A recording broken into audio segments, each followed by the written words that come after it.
Imagina que puedes sostener el universo entero en la palma de tu mano. No metafóricamente, no en sentido poético.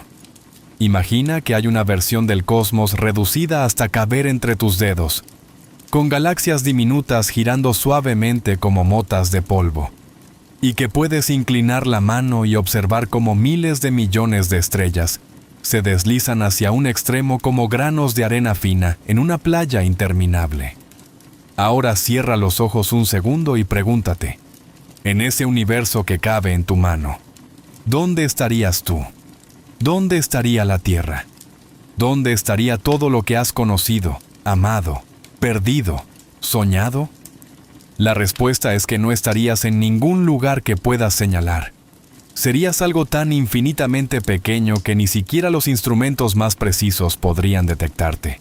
Pero aquí está lo fascinante. Eso no nos hace insignificantes. Nos hace algo mucho más sorprendente. Somos la única parte del universo que sabe que el universo existe. Soy el científico, Nocturno, y te doy la bienvenida a esta historia.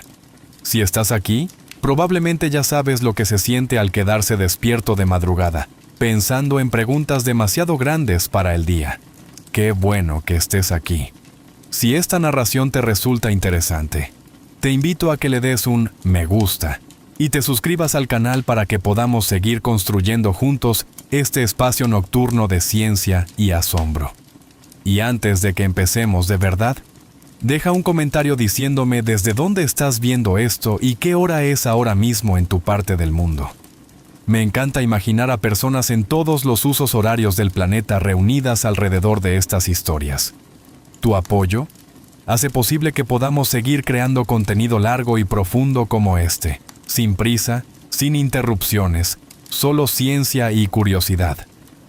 Gracias de verdad. Ahora bien, esta noche vamos a hablar de escala, de distancias, de tamaños, de cantidades que el cerebro humano no está diseñado para comprender, pero que vamos a intentar comprender de todas formas. Porque cuando uno empieza a entender de verdad qué tan grande es el universo, algo cambia.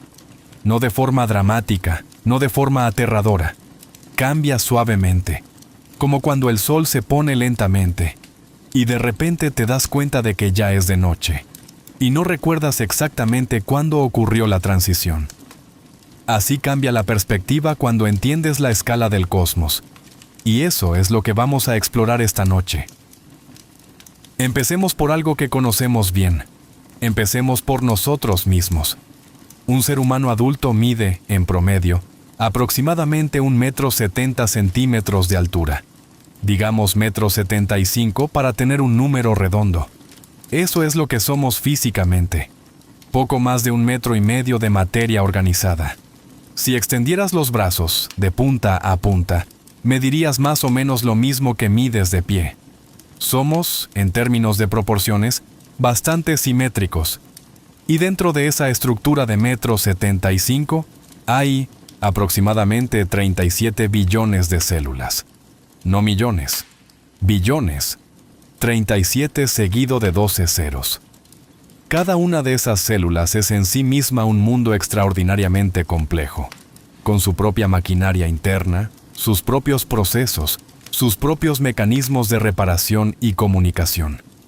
Y todas ellas coordinadas, de alguna manera que todavía no comprendemos del todo, para producir algo tan increíblemente improbable como un ser humano consciente, capaz de hacerse preguntas sobre el cosmos. Pero ya llegaremos a eso. Lo primero que hay que entender cuando hablamos de escala es que los números grandes son engañosos. Cuando digo 37 billones de células, tu cerebro procesa esa cifra aproximadamente de la misma manera que procesaría la cifra 1.000.000. Ambas suenan a mucho. Ambas se sienten como más de lo que puedo imaginar. Pero son radicalmente diferentes. Si contaras un número por segundo sin parar, sin dormir, sin descansar, tardarías unos 12 días en llegar a 1.000.000. Tardarías 32 años en llegar a 1.000.000.000 y 32.000 años en llegar a 1.004.000.000. Nuestro cerebro sencillamente no tiene herramientas para distinguir intuitivamente entre estas cantidades. Todas suenan igual, enormes. Y esa limitación cognitiva es exactamente lo que hace tan difícil entender el universo, porque el universo opera en escalas que están mucho más allá incluso de los billones. Pero aquí es donde la historia se vuelve aún más interesante, porque hay una forma de entrenar la mente para empezar a captar estas diferencias. Y esa forma es la comparación visual. Imagina una esfera del tamaño de una naranja. Eso es el Sol, en nuestra primera analogía. Si el Sol fuera del tamaño de una naranja, ¿cuánto mediría la Tierra? Menos de 1 milímetro. Sería un grano de polvo, no un guisante, no un grano de arena. Una mota de polvo flotando a unos 15 metros de la naranja. Eso es lo primero que hay que entender. La Tierra no es pequeña respecto al Sol de la misma manera en que una pelota de tenis es pequeña respecto a un balón de fútbol. La diferencia es de otro orden de magnitud completamente. El Sol contiene dentro de sí el 99,8% de toda la masa del sistema solar. Todo lo demás, los 8 planetas, los cientos de lunas, el cinturón de asteroides, los cometas, los planetas enanos, todo eso junto representa apenas el 0,2% de la masa total. El sistema solar es básicamente una estrella con algunos escombros orbitando a su alrededor. Y sin embargo, el sistema solar es un lugar minúsculo en el contexto de la galaxia. Hablemos de la Vía Láctea, nuestra galaxia, el hogar de nuestro Sol, de nuestros planetas, de toda la vida que hemos conocido y que probablemente conoceremos en toda nuestra historia como especie. La Vía Láctea es una espiral de entre 200.000 millones y 400.000 millones de estrellas. Los números varían según los estudios, porque contar estrellas en una galaxia tiene sus propios desafíos técnicos, pero estamos hablando de cientos de miles de millones de soles, algunos mucho más grandes que el nuestro, algunos mucho más pequeños, algunos que han vivido y muerto ya miles de millones de años antes de que el Sol siquiera existiera. Si quisiéramos cruzar la Vía Láctea de un extremo al otro viajando a la velocidad de la luz, tardaríamos entre 100.000 y 180.000 años. La velocidad de la luz es 300.000 kilómetros por segundo, no por hora, por segundo. A esa velocidad, llegarías de la Tierra a la Luna en poco más de un segundo. Llegarías al Sol en 8 minutos. Y aún así, cruzar nuestra galaxia te llevaría 100.000 años. 100.000 años viajando a la velocidad máxima que permite la física. El tamaño de la Vía Láctea es tan absurdo que incluso la velocidad de la luz parece lenta. Pero la Vía Láctea tampoco es nada especial en el contexto del universo. Está el universo local, un grupo de galaxias al que pertenecemos junto a otras 50 o 60 galaxias cercanas. Entre ellas, la más cercana a nosotros que podemos ver a simple vista desde el hemisferio sur es la Gran Nube de Magallanes, a unos 170.000 años luz. Luego está Andrómeda, nuestra vecina grande, a unos 2,5 millones de años luz. Andrómeda es en realidad más grande que la Vía Láctea, con al menos 1 billón de estrellas, y se está acercando a nosotros a unos 110 kilómetros por segundo. En unos 4,000 millones de años, Andrómeda y la Vía Láctea colisionarán. Aunque colisionar es una palabra engañosa, porque las galaxias son tan enormes y al mismo tiempo tan vacías que cuando se fusionen, es probable que ninguna estrella choque directamente con otra. Simplemente se entremezclarán lentamente durante miles de millones de años hasta formar una nueva galaxia elíptica gigante. Y lo que los científicos descubrieron después de estudiar esa futura colisión fue completamente inesperado. El Sol probablemente sobrevivirá al proceso sin grandes perturbaciones. La Tierra también podría sobrevivir, aunque para ese entonces el Sol habrá cambiado tanto que la vida tal como la conocemos ya no sería posible en nuestro planeta. Pero esa es otra historia. Volvamos a la escala. Más allá del grupo local está el supercúmulo de Virgo, una estructura mayor que contiene más de 1,000 galaxias, incluyendo las nuestras. El supercúmulo de Virgo se extiende por unos 110 millones de años luz, Y más allá de eso está Laniakea, el supercúmulo que contiene el supercúmulo de Virgo, descubierto apenas en 2014 por el astrónomo Brent Tully y su equipo. Laniakea se extiende por unos 500 millones de años luz y contiene más de 100.000 galaxias. La Vía Láctea está en un rincón periférico de Laniakea, moviéndose lentamente hacia su centro gravitacional, un punto que los científicos llaman el Gran Atractor. ¿Y Laniakea? Laniakea es una pequeña parte del universo observable. El universo observable, esa burbuja esférica de espacio que podemos ver en principio porque su luz ha tenido tiempo de llegar hasta nosotros desde el Big Bang, tiene un radio de unos 46.000 millones de años luz. Nótese que no dije que la luz haya tardado 46.000 millones de años en llegar. El universo tiene 13.800 millones de años, pero durante ese tiempo ha estado expandiéndose, y las regiones más remotas que podemos ver en principio se han alejado mucho más de lo que la edad del universo sugeriría. Cuando observamos el fondo cósmico de microondas, la radiación remanente del Big Bang, estamos viendo luz que viajó durante unos 38.000 años antes de quedar libre. Pero esas regiones del espacio están ahora a unos 46.000 millones de años luz de nosotros, porque el universo se ha expandido. Y más, allá del universo observable, probablemente hay más, mucho más. El universo podría ser infinito, o podría ser finito pero sin bordes, doblándose sobre sí mismo de maneras que nuestra intuición geométrica no puede visualizar. No lo sabemos. Lo que sí sabemos es que lo que podemos observar, esa enorme burbuja de 46.000 millones de años luz de radio, contiene aproximadamente 2 billones de galaxias. 2 billones. Cada una con cientos de miles de millones de estrellas. Y cada una de esas estrellas, potencialmente, con planetas orbitando a su alrededor. Detente un momento aquí. Deja que ese número aterrice. 2 billones de galaxias. Hay una forma de hacer esto más concreto. Toma un grano de arena. El tipo de grano de arena que encuentras en la playa, pequeño, común, anónimo. Ahora extiende el brazo y mira ese grano de arena a contraluz. El espacio que ese grano de arena oculta a tu vista cuando lo interpones entre tus ojos y el cielo nocturno es, aproximadamente, el área de cielo que los científicos de la NASA estudiaron cuando apuntaron el telescopio Hubble a lo que parecía ser una región completamente oscura del cielo. No había nada ahí. Era simplemente negro, vacío. Y lo que obtuvieron después de 10 días de exposición acumulada fue la imagen conocida como el campo ultra profundo del Hubble. En ese minúsculo parche de oscuridad, en esa pequeña región del tamaño de un grano de arena a distancia de brazo extendido, el Hubble encontró más de 10.000 galaxias. 10.000 galaxias en un espacio que parece completamente vacío a simple vista.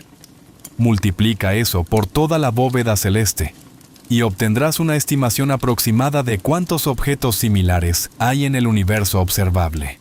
Y en ese momento, ocurrió algo que cambiaría nuestra forma de entender el cosmos. Los astrónomos se dieron cuenta de que no habíamos estado mirando el universo. Habíamos estado mirando nuestra vecindad inmediata. El universo era, literalmente, incomprehensiblemente más grande de lo que cualquier generación anterior había imaginado. Hay un científico cuya historia vale la pena contar en este punto, porque ilustra perfectamente cómo llegamos a entender estas cosas. Se llama Edwin Hubble, y fue gracias a su trabajo en la década de 1920 que los seres humanos por primera vez comprendieron que las nebulosas espirales que observaban en el cielo no eran nubes de gas dentro de nuestra propia galaxia, sino galaxias completas, enteras, separadas de nosotros por distancias que desafiaban cualquier intuición. Hubble trabajaba en el observatorio Monte Wilson en California, con el que entonces era el telescopio más grande del mundo. Estaba estudiando un tipo especial de estrella llamada Cefeida variable, cuyo brillo cambia de forma periódica y predecible. Una astrónoma llamada Henrietta Swan Leavitt trabajando en el observatorio de Harvard décadas antes, había descubierto algo fundamental sobre estas estrellas. Existe una relación directa entre el periodo de su variación y su luminosidad real. Dicho de otra forma, si ves una cefeida parpadeando con cierta cadencia, puedes calcular cuánta luz produce en total. Y si sabes cuánta luz produce en total y cuánta luz recibes, puedes calcular a qué distancia está. Es como si tuvieras una bombilla estándar de 100 vatios y la vieras tenuemente desde lejos. Si sabes que todas las bombillas de ese tipo producen exactamente 100 vatios, puedes usar la ley de la inversa del cuadrado de la distancia para calcular cuánto te has alejado de ella. Las cefeidas variables son las bombillas estándar del cosmos. Hubble encontró cefeidas en lo que entonces se llamaba la nebulosa de Andrómeda y calculó la distancia. El resultado fue devastadoramente claro. Andrómeda estaba mucho más allá de los límites de la Vía Láctea. No era parte de nuestra galaxia, era otra galaxia entera. El universo, de repente, era infinitamente más grande de 1900, lo que se había pensado. Pero Hubble no se detuvo ahí. Siguió midiendo distancias. Y mientras lo hacía, notó algo extraño. Las galaxias más lejanas no solo estaban lejos, sino que se estaban alejando de nosotros. Podía saberlo por el corrimiento al rojo de su luz. Un fenómeno físico donde la luz de los objetos que se alejan aparece desplazada hacia el extremo rojo del espectro. De la misma manera en que el sonido de una sirena cambia de tono cuando el vehículo se aleja. Y más importante aún, cuanto más lejos estaba una galaxia, más rápido se alejaba. Las galaxias más distantes se alejaban mucho más rápido que las cercanas. Hubble había descubierto que el universo se está expandiendo. Esto implicaba algo profundo. Si el universo se está expandiendo ahora, entonces en el pasado era más pequeño. Mucho más pequeño. Si retrocedes en el tiempo hasta el principio, todo lo que existe en el universo observable estuvo concentrado en un punto de densidad y temperatura, prácticamente infinitas. Y luego, hace unos 13.800 millones de años, ese punto comenzó a expandirse. No explotó en el sentido de una explosión convencional, donde algo se expande hacia un espacio vacío preexistente. Fue el espacio mismo el que comenzó a expandirse. La distancia entre todos los puntos del universo comenzó a crecer. El Big Bang no fue una explosión en el espacio, fue una explosión del espacio. Y ese universo que comenzó en un punto concentrado se ha expandido hasta convertirse en la inmensidad que hemos descrito. Todo lo que puedes ver con los ojos, todo lo que puedes tocar, el aire en tus pulmones, el suelo bajo tus pies, la luz de las estrellas, las montañas, los océanos, cada átomo de tu cuerpo. Todo comenzó en ese instante inicial de densidad casi infinita. Pero aquí es donde la historia se vuelve aún más interesante, porque el Big Bang en sí mismo no es el principio de la historia más asombrosa. La historia más asombrosa es lo que ocurrió después. Los primeros instantes del universo fueron tan calientes que ni siquiera existían átomos. El universo era un plasma de partículas fundamentales, quarks y gluones, y electrones y fotones, colisionando y fusionándose y separándose en un caos primigenio de energía pura. En los primeros 3 minutos, la temperatura bajó lo suficiente como para que los quarks pudieran unirse y formar los primeros núcleos atómicos, principalmente hidrógeno y helio, con pequeñas cantidades de litio. Eso es todo lo que había en el universo primordial. 3 elementos. Y de ellos saldría todo lo demás. Durante cientos de millones de años, el universo fue básicamente oscuro. No había estrellas todavía. Solo enormes nubes de hidrógeno y helio, expandiéndose lentamente por un cosmos oscuro y frío. Esta era se conoce como la Edad Oscura del universo, y duró quizás hasta 400 millones de años después del Big Bang. Pero la gravedad nunca deja de trabajar. Lentamente, las regiones donde había ligeramente más materia que en otras, comenzaron a atraer más materia hacia sí. Las nubes comenzaron a colapsar bajo su propio peso gravitacional, Y cuando la densidad y la temperatura en el núcleo de estas nubes alcanzaron cierto umbral, algo extraordinario ocurrió. Los núcleos de hidrógeno comenzaron a fusionarse entre sí para formar helio. Se liberó energía. Se encendió la primera estrella del universo. Nadie estuvo ahí para ver ese momento. No había ojos, no había cerebros, no había planetas, ni vida, ni nada que pudiera ser testigo del primer amanecer del cosmos. Pero ocurrió. En algún momento hace más de 13.000 millones de años, en algún punto de la oscuridad, comenzó a brillar la primera luz estelar, y luego otra, y otra más. Las estrellas comenzaron a nacer por millones, por miles de millones. El universo oscuro comenzó a iluminarse, y lo que las primeras estrellas hicieron fue algo que todavía hoy me parece uno de los hechos más extraordinarios de toda la ciencia. Las primeras estrellas eran fábricas de elementos. Dentro de una estrella, en el núcleo donde la temperatura alcanza millones de grados, los núcleos de hidrógeno se fusionan para formar helio. Eso libera energía. Cuando el hidrógeno se agota, si la estrella es suficientemente masiva, comienza a fusionar helio para formar carbono y oxígeno. Luego el carbono y el oxígeno se fusionan para formar elementos más pesados: neón, magnesio, silicio, azufre, y así sucesivamente por la tabla periódica, produciendo elementos cada vez más pesados en capas concéntricas dentro de la estrella, hasta el hierro. El hierro es el final del camino para la fusión nuclear dentro de una estrella. Fusionar hierro no libera energía, sino que la consume. Cuando una estrella masiva produce un núcleo de hierro suficientemente grande, el núcleo colapsa violentamente en una fracción de segundo, y la energía de ese colapso provoca una explosión titánica conocida como supernova. En una supernova, la estrella moribunda puede llegar a brillar más que toda la galaxia que la contiene.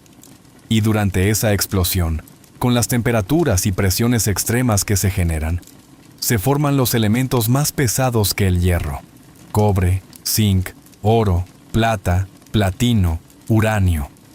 Así que cada átomo de hierro en tu sangre fue forjado en el núcleo de una estrella que murió antes de que el Sol existiera.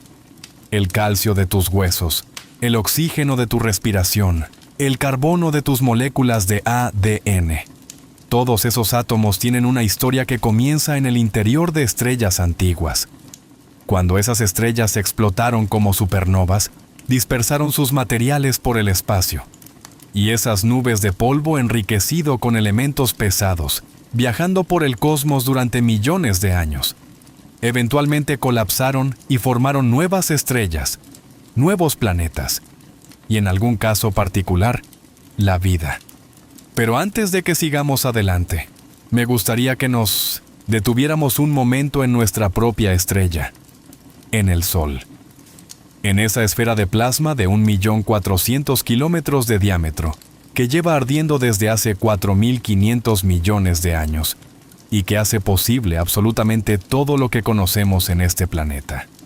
El Sol es una estrella de tipo G, lo que en la clasificación astronómica simplemente significa que es una estrella de masa y temperatura medias, amarilla o blanca, en su luz real, aunque el scattering atmosférico la hace parecer amarilla desde la superficie terrestre.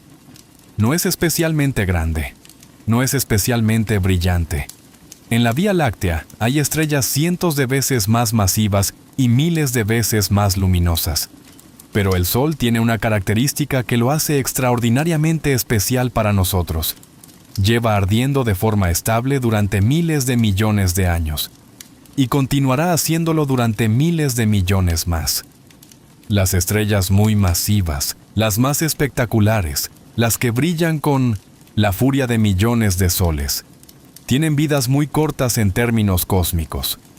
Una estrella 10 veces más masiva que el Sol quema su combustible 10.000 veces más rápido y vive apenas unos pocos millones de años antes de explotar como supernova. Esas estrellas son hermosas y violentas, pero no son lugares donde la vida tenga tiempo de desarrollarse. La estabilidad es uno de los requisitos silenciosos de la habitabilidad. El Sol, en cambio, ha proporcionado una energía constante y predecible a la Tierra durante 4.500 millones de años.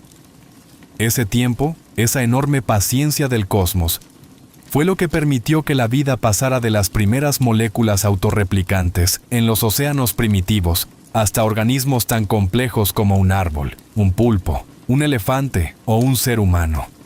La evolución es un proceso tremendamente lento. Necesita tiempo, y el Sol lo dio.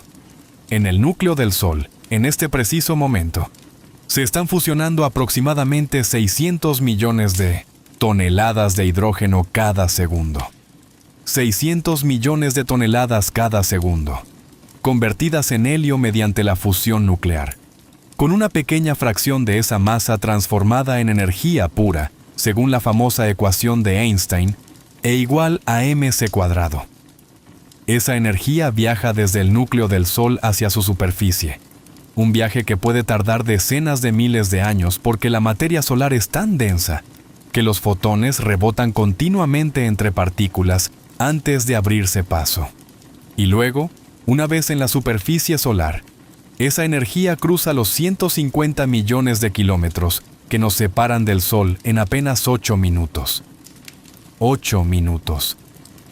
La energía que hace crecer las plantas, que calienta los océanos, que impulsa el ciclo del agua, que hace posible la fotosíntesis, y con ella toda la cadena alimentaria, tardó decenas de miles de años en ir del núcleo a la superficie del Sol. Y luego, 8 minutos en llegar a la Tierra. Cada vez que sientes el calor del Sol en la piel, estás recibiendo energía que comenzó su viaje antes de que existieran los primeros Homo sapiens. Pero el Sol no durará para siempre. En unos 5.000 millones de años, cuando haya agotado el hidrógeno de su núcleo, comenzará a fusionar hidrógeno en una capa alrededor del núcleo de helio. La presión de esa fusión hará que las capas externas del Sol se expandan enormemente. El Sol se convertirá en lo que se llama una gigante roja. Su radio crecerá hasta engullir las órbitas de Mercurio y Venus, y posiblemente también la Tierra. Los océanos se evaporarán, la atmósfera se disipará, la Tierra quedará reducida a una roca calcinada, si es que sobrevive y no queda absorbida por el Sol expandido. Eso es el fin de la Tierra, en unos 5.000 millones de años.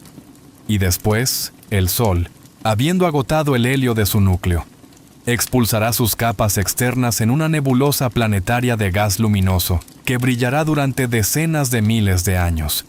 Y el núcleo residual quedará como una enana blanca, un objeto del tamaño aproximado de la Tierra, pero con una masa similar a la del Sol actual, extraordinariamente denso y caliente, que se irá enfriando lentamente durante miles de millones de años, hasta convertirse en una enana negra, un objeto frío y oscuro, que ya no emite luz visible. Ese es el destino de la mayoría de las estrellas de tipo solar. No la explosión dramática de una supernova, sino una muerte más tranquila, más pausada, como el final de un día largo, un lento apagarse en la oscuridad. Pero entre ahora y ese final lejano, el universo tiene tiempo de sobra para que ocurran cosas extraordinarias. Y una de las más extraordinarias que hemos podido documentar es la historia de la vida en la Tierra. Carl Sagan lo dijo de forma hermosa: somos polvo de estrellas. No metafóricamente, literalmente. Somos átomos que fueron forjados en el interior de estrellas, dispersados por supernovas.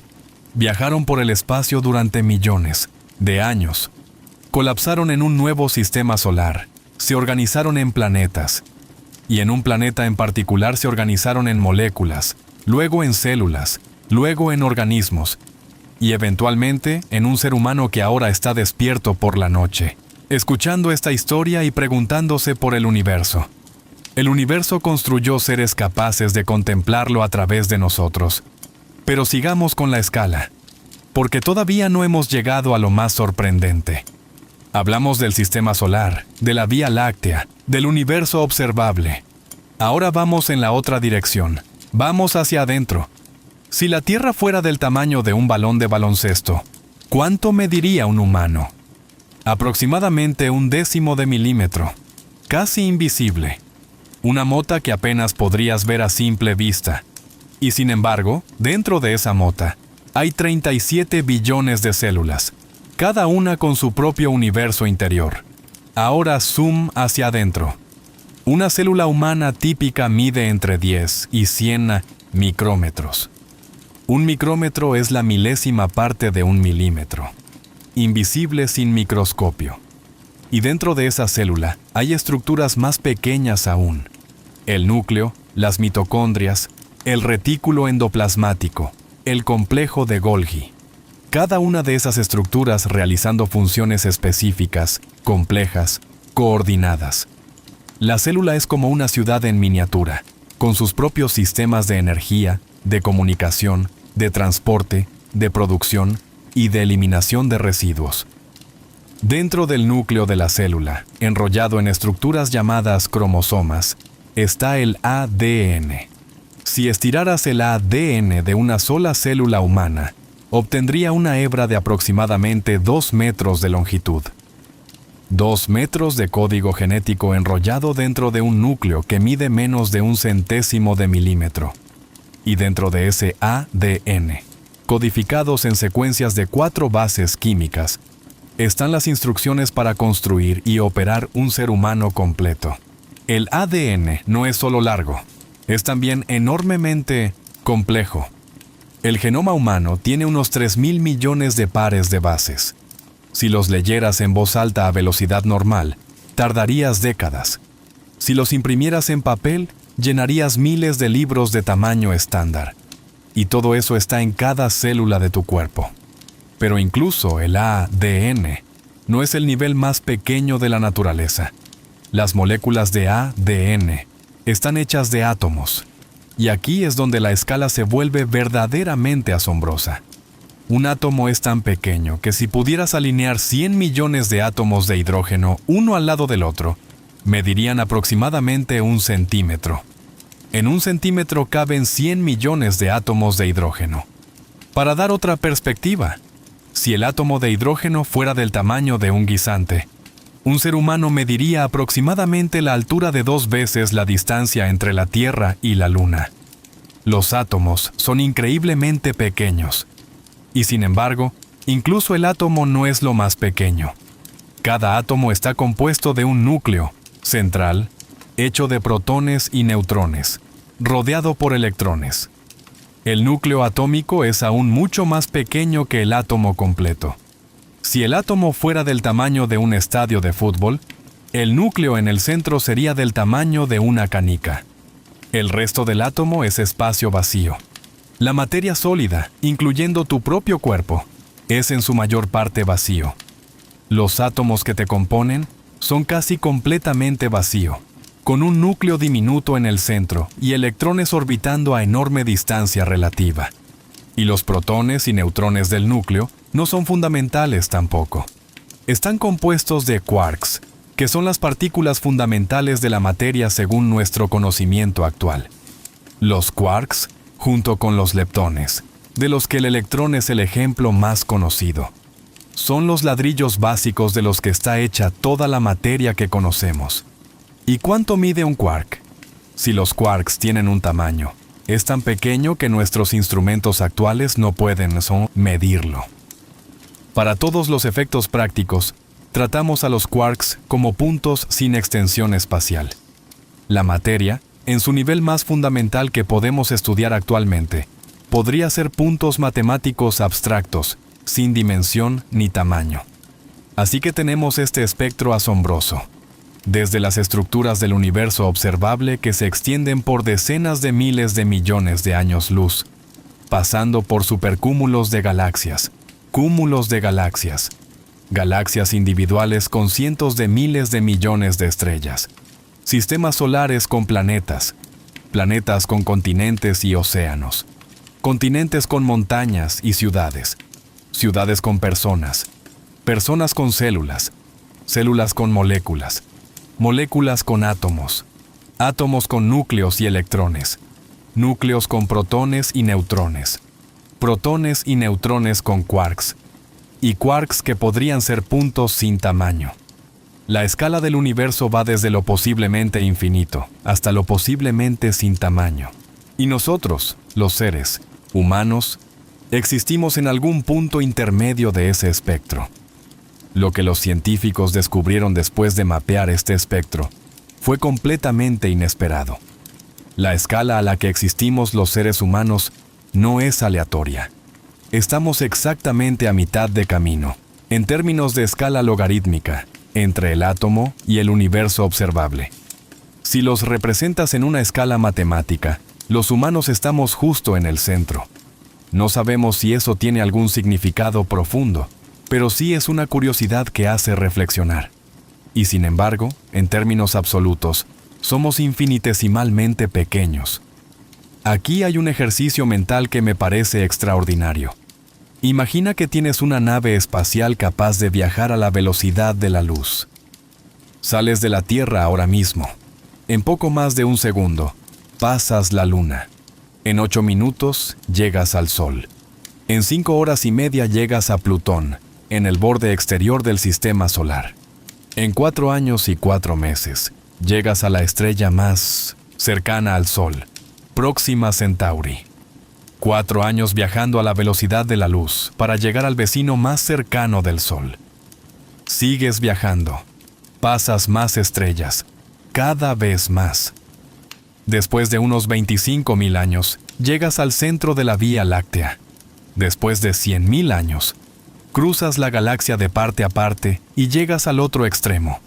Y desde ahí, si miras hacia atrás, verías la Vía Láctea como una espiral tenuemente luminosa en la oscuridad. Sigues viajando. 2 millones de años después, llegas a Andrómeda. Desde ahí, la Vía Láctea es apenas un punto luminoso lejano. Sigues. Décadas de millones de años viajando a la velocidad de la luz, pasando galaxias, cúmulos, supercúmulos, hasta que finalmente, después de 46.000 millones de años, llegas al límite del universo observable. Y ahí se detiene tu capacidad de viajar hacia adelante, no porque haya una pared, sino porque la luz de lo que está más allá no ha tenido tiempo de alcanzarte todavía. Y durante todo ese viaje, durante esos 46.000 millones de años a la velocidad de la luz, ¿cuántas veces habrías cruzado algo tan grande como el Sol? No millones, no miles. Habrías pasado por al menos 200.000 millones de soles solo en nuestra galaxia, y por quizás 2 trillones de galaxias cada una con sus propias estrellas. El universo no está vacío, está lleno. Es una hoguera de soles, y nosotros somos infinitesimalmente pequeños dentro de él. ¿Cómo llegamos a saber todo esto? Esa es otra historia fascinante. Durante la mayor parte de la historia humana, el universo que conocíamos era el que podíamos ver a simple vista. Las culturas antiguas observaron el cielo y vieron lo mismo que vemos nosotros hoy cuando miramos de noche. Una banda lechosa que cruza el cielo. Una nebulosa de luz difusa que llamamos la Vía Láctea. Los griegos la llamaron galaxia, de su palabra para leche, kala. Durante milenios, nadie entendió qué era realmente esa banda de luz. Algunos pensaron que era el reflejo de estrellas lejanas. Otros creyeron que era algún tipo de emanación celeste. No fue hasta el año 1610 que un científico apuntó un telescopio hacia esa banda y descubrió la verdad. Galileo Galilei, con su rudimentario telescopio de 20 aumentos, miró hacia la Vía Láctea y vio algo que cambiaría la astronomía para siempre. Estaba formada por incontables estrellas individuales, tan juntas que a simple vista parecían fundirse en una nebulosa continua de luz. Cada punto de esa neblina era una estrella. Galileo no podía saber cuántas había, ni cuán lejos estaban, ni cuán grande era realmente esa estructura. Pero había visto la verdad. La Vía Láctea no era una nube, era una vasta acumulación de soles. Desde entonces, durante 4 siglos, los instrumentos han mejorado de manera extraordinaria. Hemos pasado del telescopio de Galileo, que apenas aumentaba 20 veces, hasta el telescopio espacial Hubble, que puede capturar objetos miles de millones de veces más tenues que los visibles a simple vista. Y ahora tenemos el telescopio espacial James Webb, el más potente jamás construido, capaz de ver los primeros indicios de galaxias formándose apenas cientos de millones de años después del Big Bang. El Webb ve tan lejos en el espacio que también está viendo tan atrás en el tiempo. Cuando observa galaxias que están a 10.000 millones de años luz, está viendo cómo era el universo hace 10.000 millones de años. Esto es algo que vale la pena detenerse a contemplar. Cuando miras el cielo nocturno, no estás viendo el universo como es ahora. Estás viendo el pasado. La luz de la luna que te llega tiene 1 segundo y pico de antigüedad. La luz del sol tiene 8 minutos. La luz de la estrella más cercana, Próxima Centauri, tiene más de 4 años. La luz de la mayoría de las estrellas que ves a simple vista en el cielo nocturno tiene entre decenas y miles de años de antigüedad. Algunas de esas estrellas podrían haber muerto ya. La luz que ves de ellas partió cuando esas estrellas todavía existían. El cielo nocturno es una ventana al pasado. Y cuando el James Webb observa galaxias muy lejanas, está mirando hacia un universo joven, primitivo, diferente de cómo es hoy. Está viendo épocas cósmicas que de otra forma estarían completamente fuera de nuestro alcance intelectual. Es como si pudiéramos encontrar fotografías de la Tierra tomadas millones de años atrás y ver los continentes en posiciones diferentes, los océanos cubriendo tierras que hoy son desiertos, los dinosaurios caminando por lo que ahora son ciudades. La luz es la máquina del tiempo del astrónomo. Hay algo en esa idea que merece un desarrollo más profundo, porque cambia completamente la manera en que uno entiende qué es mirar el cielo. Cuando los astrónomos apuntan sus telescopios hacia el horizonte cósmico más lejano que podemos alcanzar, no están simplemente mirando lejos, están mirando hacia el pasado con una precisión que ninguna otra disciplina puede igualar. La arqueología desentierra objetos de hace miles de años. La astronomía observa eventos de hace miles de millones de años. El cosmos es el mayor archivo histórico que existe, y la luz es el medio en que está escrito. El fondo cósmico de microondas, esa tenue radiación que permea todo el universo y que fue descubierta accidentalmente en 1965 por Arno Penzias y Robert Wilson, cuando trataban de reducir el ruido de fondo de sus antenas de radio. Es literalmente la imagen más antigua del universo que podemos obtener. Es la luz del universo cuando tenía apenas 380.000 años. Antes de eso, el universo era tan denso y caliente que era opaco. Los fotones chocaban con partículas tan frecuentemente que no podían viajar en línea recta. Cuando el universo se enfrió lo suficiente para que los electrones se unieran a los núcleos y formaran los primeros átomos neutros, el universo se volvió transparente de repente, y esa luz que quedó libre viajó durante 13.000 millones de años hasta llegar a nuestros instrumentos. La hemos cartografiado con precisión extraordinaria. Sus fluctuaciones de temperatura, minúsculas variaciones de una fracción de grado, son las semillas de toda la estructura del universo. Las regiones ligeramente más densas que con el tiempo colapsarían para formar galaxias, cúmulos, supercúmulos. Estamos, literalmente, viendo el embrión del universo cuando miramos el fondo cósmico de microondas. No con los ojos, porque esa radiación está en el espectro de las microondas, no en el visible.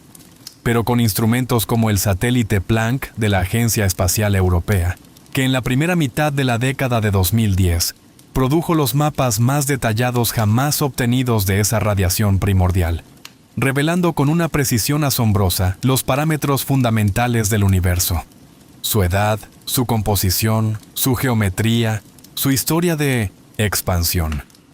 Y luego está el telescopio espacial James Webb, lanzado el día de Navidad de 2021 tras décadas de desarrollo, retrasos y una inversión de más de $10.000 millones.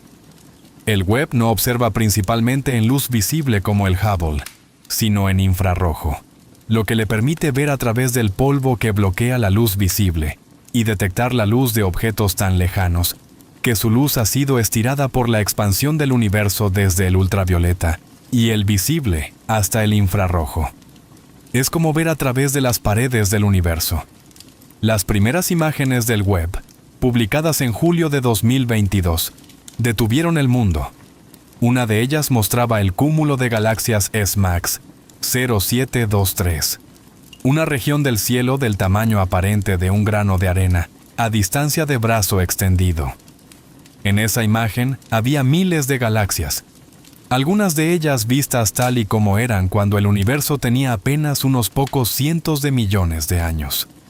Las galaxias más lejanas de esa imagen son vistas tal como eran hace más de 13.000 millones de años. Son algunas de las primeras galaxias que existieron. El web nos mostró los albores de la era galáctica. Otras imágenes del web mostraron nebulosas estelares con un nivel de detalle sin precedentes. Regiones donde el gas y el polvo colapsan para formar nuevas estrellas, los viveros estelares del universo, revelando columnas de gas de decenas de años luz de longitud, esculpidas por la radiación y el viento de estrellas jóvenes y ardientes. Una de esas imágenes, apodada informalmente los pilares de la creación del web, una actualización de la icónica imagen del Hubble de 1995, mostró con resolución extraordinaria la región de formación estelar en la nebulosa del Águila, con una claridad tal que uno podía ver casi individualmente las nubes de gas en proceso de colapso hacia nuevas estrellas. Hay algo profundamente conmovedor en esas imágenes. Cada estrella que ves formarse en esas nebulosas podría convertirse en miles de millones de años, en un sistema solar con planetas. Algunos de esos planetas podrían tener las condiciones adecuadas para el agua líquida, y en alguno de ellos, quién sabe, podría surgir algo que mire hacia el cielo y se haga preguntas. El ciclo continúa.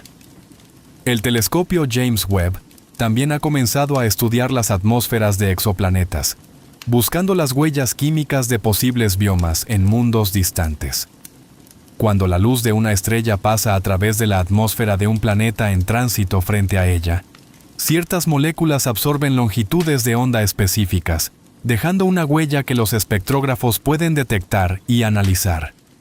En 2023, el Webb detectó dióxido de carbono y otros compuestos en la atmósfera de varios exoplanetas, confirmando la potencia de esta técnica. Si algún día detectamos oxígeno y metano simultáneamente en la atmósfera de un exoplaneta en la zona habitable, sería una señal potentemente indicativa de actividad biológica, porque esos dos gases tienden a reaccionar químicamente entre sí, y solo la producción continua por parte de organismos vivos podría mantenerlos presentes juntos en cantidades significativas. No ha ocurrido todavía, pero el instrumento capaz de hacerlo ya existe. Ya está en el espacio, orbitando alrededor del punto L2, a 1,5 millones de kilómetros de la Tierra. Está mirando, está escuchando, y cada dato que envía a la Tierra es un mensaje del cosmos que llega, finalmente, a oídos capaces de entenderlo. Hay algo que vale la pena detenerse a considerar aquí, y es que mientras la relatividad general de Einstein describe con asombrosa precisión el universo a gran escala, hay otra teoría igualmente exitosa y profundamente perturbadora que describe el universo a pequeña escala: la mecánica cuántica. La mecánica cuántica es la física de lo muy pequeño, la física de los átomos y las partículas subatómicas. Y es, en muchos sentidos, la teoría más exitosa de toda la historia de la ciencia. Sus predicciones han sido verificadas experimentalmente con una precisión sin paralelo. El transistor, el láser, los semiconductores que hacen posibles todos los dispositivos digitales modernos, son aplicaciones directas de principios cuánticos. Sin mecánica cuántica no existiría ninguno de los instrumentos que usamos para estudiar el universo. No existirían los ordenadores que procesan los datos del telescopio Webb. No existirían los detectores de LIGO. La física cuántica no es teoría abstracta. Es el fundamento material de la civilización tecnológica del siglo XXI. Pero conceptualmente, La mecánica cuántica viola la intuición en formas que incluso sus propios creadores encontraban perturbadoras. El universo cuántico es inherentemente probabilístico. Las partículas subatómicas no tienen posiciones y velocidades definidas hasta que son medidas. Antes de la medición, existen en superposición de múltiples estados posibles, simultáneamente, como una moneda que está cara y cruz al mismo tiempo hasta que la miras. Y luego está el entrelazamiento cuántico, posiblemente el fenómeno más extraño de toda la física conocida. Dos partículas pueden estar entrelazadas de tal manera que la medición de una de ellas determina instantáneamente el estado de la otra, sin importar la distancia que las separe. No hay señal que viaje entre ellas. No hay comunicación convencional. Simplemente, están correlacionadas de una manera que ninguna teoría clásica puede explicar. Este fenómeno ha sido verificado experimentalmente múltiples veces con una precisión cada vez mayor, y tiene incluso aplicaciones tecnológicas emergentes en el campo de la criptografía cuántica y la computación cuántica. La tensión entre la mecánica cuántica y la relatividad general sigue sin resolverse. Los intentos de unificar ambas teorías en una teoría cuántica de la gravedad son uno de los grandes proyectos de la física teórica actual. Y esa unificación importa en cosmología, porque hay regímenes del universo donde ambas teorías son igualmente importantes. Los primeros instantes del Big Bang, el interior de los agujeros negros. Sin una teoría unificada, esas regiones siguen siendo un misterio fundamental. Hay algo que vale la pena detenerse a considerar aquí, y es uno de los aspectos más desconcertantes de la cosmología moderna. Si el universo tiene 13.800 millones de años, ¿cómo es posible que el universo observable tenga un radio de 46.000 millones de años luz? Si nada puede viajar más rápido que la luz, ¿cómo llegaron esas regiones tan lejanas? La respuesta es que el espacio mismo puede expandirse más rápido que la velocidad de la luz. La restricción física de que nada puede superar la velocidad de la luz se aplica al movimiento de objetos a través del espacio. Pero el espacio mismo puede expandirse sin límite. Y durante los primeros instantes del universo, en un proceso que los físicos llaman inflación cósmica, el espacio se expandió de forma extraordinariamente rápida, mucho más rápida que la velocidad de la luz. En una fracción de segundo, el universo se infló de un tamaño subatómico a un tamaño macroscópico. La teoría de la inflación cósmica fue propuesta en 1980 por el físico Alan Guth, y desde entonces ha recibido un apoyo observacional considerable.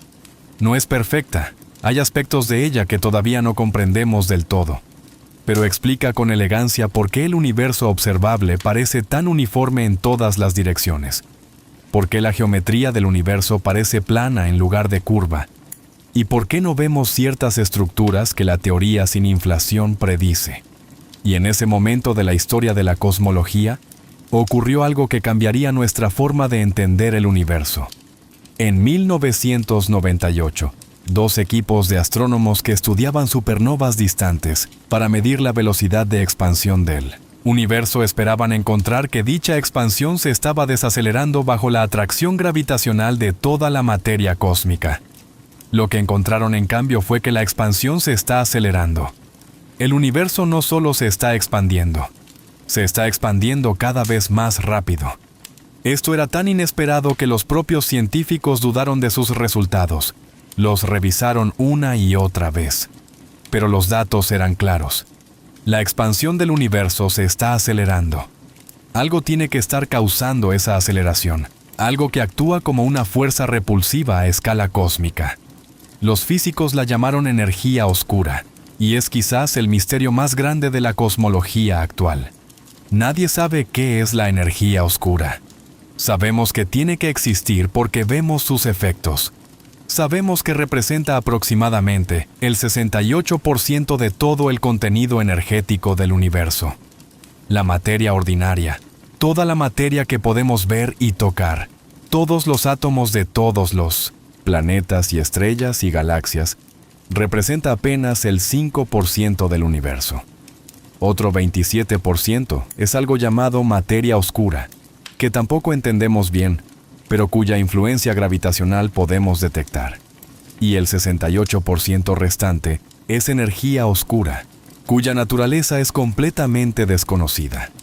En otras palabras, el 95% del universo está hecho de cosas que no comprendemos.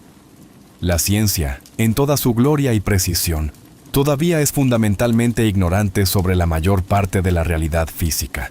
Eso es sorprendente y a la vez, de alguna manera, reconfortante, porque significa que todavía hay misterios enormes esperando ser resueltos. Todavía hay descubrimientos capaces de cambiar completamente nuestra comprensión de todo. El universo no está explicado, está apenas comenzando a revelarse. Pero aquí es donde la historia se vuelve aún más interesante. Y quiero que prestes atención porque lo que voy a contar es, quizás, la parte más profunda de toda esta exploración. En un universo de 2 billones de galaxias, cada una con cientos de miles de millones de estrellas, muchas de las cuales tienen planetas, la pregunta inevitable es, ¿estamos solos? ¿Es la Tierra el único lugar donde surgió la vida? En términos de probabilidad pura, es difícil imaginar que sí. Los ingredientes de la vida, el carbono, el hidrógeno, el nitrógeno, el oxígeno, el fósforo, el azufre, son algunos de los elementos más comunes del universo. El agua, esencial para la vida tal como la conocemos, existe en cantidades enormes en todo el cosmos.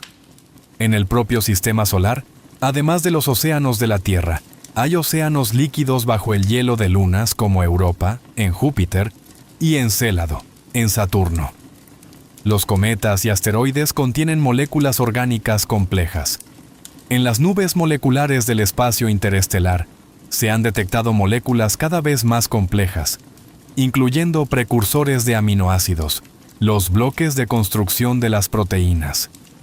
Los últimos 30 años han sido extraordinarios en lo que respecta a la búsqueda de planetas fuera del sistema solar, los llamados exoplanetas. En 1992, los astrónomos descubrieron los primeros planetas orbitando fuera del Sol. Desde entonces, el número de exoplanetas confirmados ha crecido hasta superar los 5.000. Los datos del telescopio Kepler sugieren que en promedio hay al menos un planeta por cada estrella de la galaxia, y se estima que hay miles de millones de planetas en la zona habitable de sus estrellas, la región donde las temperaturas podrían permitir agua líquida en la superficie. Miles de millones de planetas potencialmente habitables solo en la Vía Láctea, en 2 billones de galaxias. Y sin embargo, no hemos detectado señal alguna de vida inteligente. Ninguna señal de radio, ninguna nave espacial visitante, ningún mensaje de civilizaciones avanzadas en ninguna frecuencia que hayamos monitorizado. Esto se conoce como la paradoja de Fermi, que lleva el nombre del físico Enrico Fermi, quien en una conversación informal en 1950 preguntó, aparentemente con inocente simpleza, ¿dónde están todos? Si hay tantos planetas habitables, si los ingredientes de la vida son tan comunes, si el universo tiene 13.000 millones de años, hay tiempo más que suficiente para que civilizaciones tecnológicamente avanzadas se desarrollen, colonicen la galaxia y hagan notar su presencia. ¿Por qué no hemos detectado nada? Las posibles explicaciones son fascinantes y perturbadoras en igual medida. Quizás la vida es extraordinariamente rara, y la Tierra es una anomalía estadística en un universo por lo demás estéril. Quizás la vida simple es común, pero la vida inteligente es excepcional. Quizás hay civilizaciones por ahí, pero están tan lejos que sus señales no nos han alcanzado todavía. Quizás las civilizaciones tecnológicas tienden a autodestruirse antes de alcanzar capacidad interestelar. Quizás nos estén observando, pero en silencio, por razones que no comprendemos. O quizás, y esta es la posibilidad que a veces me parece más filosóficamente rica, estamos en los primeros albores de una galaxia que aún no ha producido vida inteligente en ningún otro lugar. Y somos realmente los primeros. No los únicos para siempre, sino los primeros. Y esa es una responsabilidad y un privilegio que no se puede subestimar. La vida tardó unos 4.000 millones de años en producir en la Tierra seres capaces de hacerse preguntas sobre el universo. 4.000 millones de años de evolución, de extinción y resiliencia, de catástrofes y recuperaciones, para llegar hasta aquí, hasta nosotros. Hasta este momento en que un ser hecho de átomos forjados en estrellas puede contemplar las estrellas y preguntarse por su propio origen. Eso es extraordinario. Y me gustaría dedicar un momento a hablar de otra dimensión de la escala que a menudo se omite en estas conversaciones. La escala del tiempo. El universo tiene 13.800 millones de años. La Tierra tiene unos 4.500 millones de años. La vida en la Tierra comenzó hace unos 3.800 millones de años, cuando las primeras moléculas autorreplicantes emergieron en los océanos primordiales. Durante los primeros 2.000 millones de años, toda la vida en la Tierra era unicelular. Bacterias y arqueas, sencillas, sin núcleo, sin organelos especializados. La simplicidad reinó durante más de la mitad de la historia de la vida en la Tierra.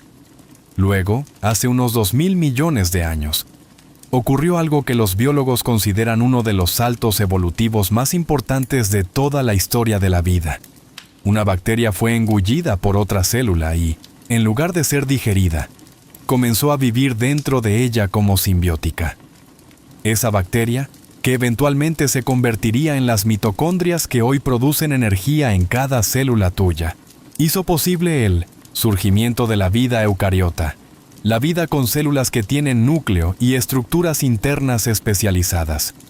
Sin ese evento único, hace 2.000 millones de años, no habría plantas, ni hongos, ni animales, ni tú. Los primeros animales multicelulares complejos aparecen en el registro fósil hace unos 600 millones de años. Los primeros vertebrados hace unos 500 millones. Los peces hace 480 millones. Los primeros animales en colonizar la Tierra hace 400 millones. Los dinosaurios hace unos 230 millones. Y gobernaron la Tierra durante 165 millones de años. Los primeros mamíferos aparecen hace unos 200 millones de años, pero vivían a la sombra de los dinosaurios durante casi toda esa era.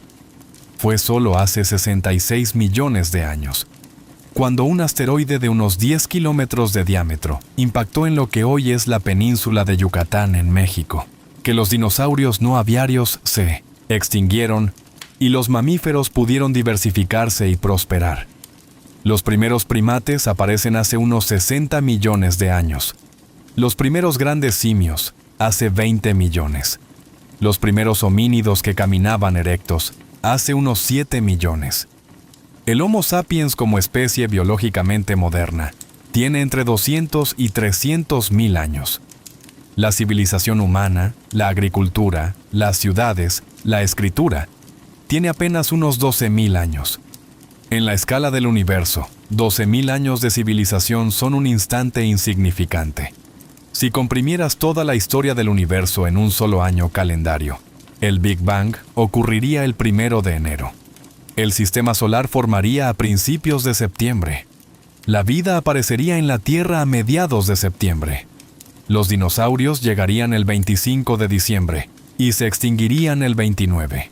Y toda la historia de la civilización humana, desde las primeras granjas de Mesopotamia hasta hoy, ocurriría en los últimos 22 segundos del 31 de diciembre. 22 segundos en un año cósmico. Y en esos 22 segundos, hemos pasado de la piedra al silicio, de los pictogramas en cuevas a los telescopios espaciales, del fuego al núcleo atómico, de la observación ingenua de los astros a la detección de ondas gravitacionales, ripples en el tejido del espacio-tiempo producidas por la colisión de agujeros negros y estrellas de neutrones a miles de millones de años luz de distancia. Hay algo en ese contraste entre la inmensidad cósmica y la brevedad de nuestra presencia en ella, que podría llevar a la desesperación. Somos tan pequeños, estuvimos tan poco tiempo, que podría parecer que no importamos. pero yo creo que hay otra forma de verlo. Toda la materia del universo lleva existiendo 13.800 millones de años. Galaxias, estrellas, planetas, átomos. Toda esa materia ha estado ahí, siguiendo las leyes de la física, moviéndose, interactuando, pero no pensando, no contemplando, no haciéndose preguntas. Y luego, en este rincón específico de esta galaxia específica, en este planeta azul que gira alrededor de una estrella ordinaria, en estos últimos 22 segundos del año cósmico, emergió algo que no había existido en ningún otro lugar que conozcamos: la conciencia. La capacidad de hacerse preguntas, de contemplar el universo y preguntarse por su naturaleza.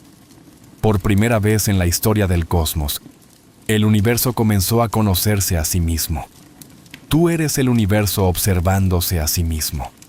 Cada pensamiento que tienes, cada pregunta que te haces, cada momento de asombro que sientes al mirar las estrellas, es el universo experimentándose a través de ti. Los átomos de tu cerebro, forjados en estrellas, son los mismos átomos que componen las galaxias. Pero en tu cerebro, esos átomos se han organizado de tal manera que pueden pensar sobre las galaxias. Esa organización, esa complejidad emergente que produce conciencia a partir de materia ordinaria, es posiblemente la cosa más asombrosa del universo. Y todavía no entendemos cómo funciona. La conciencia sigue siendo uno de los mayores misterios de la ciencia. Sabemos que está relacionada con la actividad del cerebro. Sabemos que cuando ciertas regiones del cerebro están dañadas, ciertos aspectos de la conciencia se alteran o desaparecen. Pero no comprendemos por qué hay algo que se siente como ser tú. ¿Por qué hay una experiencia subjetiva? Un yo que ve el color rojo en lugar de simplemente un cerebro que procesa longitudes de onda de luz. ¿Por qué hay algo que se siente como el amor, la soledad, el asombro, el miedo, en lugar de simplemente reacciones electroquímicas en neuronas? El filósofo australiano David Chalmers lo llamó el problema difícil de la conciencia. No el problema de explicar cómo el cerebro procesa información, que es difícil pero en principio resoluble con suficiente ciencia, sino el problema de explicar por qué hay experiencia subjetiva en absoluto. ¿Por qué hay un sujeto que experimenta en lugar de simplemente procesos físicos sin nadie dentro observándolos? No tenemos respuesta a eso, y quizás nunca la tengamos dentro del paradigma científico actual, que asume que todo puede explicarse en términos de procesos físicos. Quizás la conciencia requiere un nuevo tipo de explicación. Quizás es una propiedad fundamental de la realidad, como la masa o la carga eléctrica, en lugar de algo que emerge de la complejidad. No lo sabemos, pero lo que sí sabemos es que existe. Tú existes. Yo existo. La conciencia existe en este universo, en esta galaxia aparentemente ordinaria, en este planeta azul y verde, en estos cerebros de 3 libras de materia húmeda y eléctrica. Y eso es suficiente para hacerlo extraordinario. Mientras continuamos con este viaje, me gustaría hacer una pausa para hablar de los agujeros negros, porque son quizás los objetos más extremos del universo y su existencia misma dice algo profundo sobre la escala y los límites de la realidad física. Un agujero negro es el resultado final de la muerte de una estrella muy masiva, varias veces más masiva que el Sol. Cuando esa estrella agota su combustible nuclear, el núcleo colapsa bajo su propio peso gravitacional de forma tan violenta que nada puede detener el colapso. La materia sigue comprimiéndose hasta alcanzar densidades infinitas, o al menos, tan extremas que nuestra física actual ya no puede describir lo que ocurre en ese punto. La región del espacio alrededor de ese colapso tiene una gravedad tan intensa que nada, ni siquiera la luz, puede escapar de ella una vez que ha cruzado un límite invisible, llamado el horizonte de sucesos. Nótese lo que acabamos de decir. Ni siquiera la luz puede escapar. La velocidad de la luz es la velocidad máxima posible en el universo. Y aún así, la gravedad de un agujero negro es tan intensa que la luz que entra nunca sale. No porque la luz sea lenta, sino porque el espacio-tiempo dentro del horizonte de sucesos está tan curvado que todas las trayectorias posibles conducen hacia adentro. Es como si una vez dentro del horizonte, el futuro solo tiene una dirección, hacia la singularidad central. El matemático alemán Karl Schwarzschild calculó la solución matemática que describe un agujero negro apenas semanas después de que Einstein publicara su teoría de la relatividad general en 1915, mientras estaba sirviendo como oficial en el frente ruso durante la Primera Guerra Mundial. Resolvió las ecuaciones de Einstein con papel y lápiz en las trincheras, en medio de la guerra, y le envió su resultado a Einstein por correo. Einstein quedó impresionado, pero tanto él como la mayoría de los físicos de su época pensaron que los agujeros negros eran una curiosidad matemática, que en la naturaleza real nunca ocurrirían las condiciones para formarlos. Estaban equivocados. Los agujeros negros no solo existen, sino que son uno de los objetos más comunes en el universo. Hay agujeros negros de masa estelar, formados por la muerte de estrellas masivas, distribuidos por toda la galaxia en cantidades que se estiman en decenas o cientos de millones solo en la Vía Láctea. Y hay agujeros negros supermasivos, monstruos con masas de millones o incluso miles de millones de veces la masa del Sol, que habitan en el centro de casi todas las galaxias grandes. En el centro de la Vía Láctea, a unos 27.000 años luz de nosotros, hay un agujero negro supermasivo llamado Sagitario A estrella, con una masa de aproximadamente 4 millones de soles. Es tan masivo que domina gravitacionalmente la dinámica de las estrellas en el núcleo galáctico. Las estrellas más cercanas a él orbitan a velocidades vertiginosas. Algunas completan una órbita en apenas unos años. Comparadas con ellas, los planetas del sistema solar se mueven con la elegancia lenta de una película proyectada a la 10ª parte de su velocidad normal. En el año 2019, algo ocurrió que hizo que millones de personas en todo el mundo se detuvieran a mirar una imagen en la pantalla. El Event Horizon Telescope, una red global de radiotelescopios que actúan como un único telescopio del tamaño de la Tierra, captó la primera imagen directa de un agujero negro.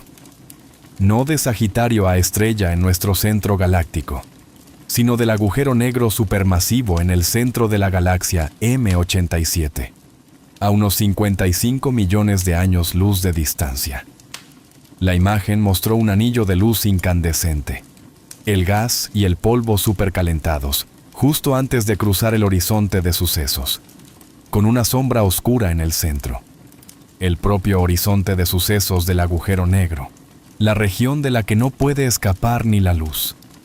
Era una imagen de algo que muchos físicos habían pasado sus vidas estudiando teóricamente. Era la primera vez que los ojos humanos, a través de sus instrumentos, veían la sombra de un punto sin retorno en el tejido del espacio-tiempo.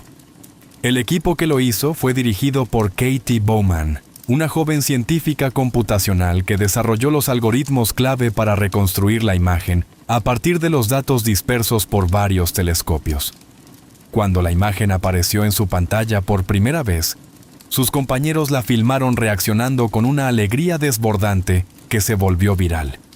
No era solo la emoción de un logro personal, era la emoción de toda la humanidad, a través de una sola persona, viendo algo que nunca antes había sido visto. En 2022, el mismo telescopio captó la imagen del agujero negro en el centro de nuestra propia galaxia, Sagitario A estrella. Fue más difícil técnicamente porque, aunque está mucho más cerca, el gas y el polvo en el plano galáctico obscurecen la visión, pero funcionó. Y ahora tenemos imágenes de los dos agujeros negros más estudiados del universo. Lo que los científicos descubrieron después de comparar ambas imágenes fue fascinante. A pesar de sus diferencias de tamaño, el anillo de luz y la sombra central se parecen de manera que las predicciones de la relatividad general describen exactamente bien. La teoría de Einstein, desarrollada con lápiz y papel hace más de 100 años, Describe con precisión asombrosa incluso los ambientes más extremos del universo. Los agujeros negros también son las fuentes de las ondas gravitacionales que mencionamos antes.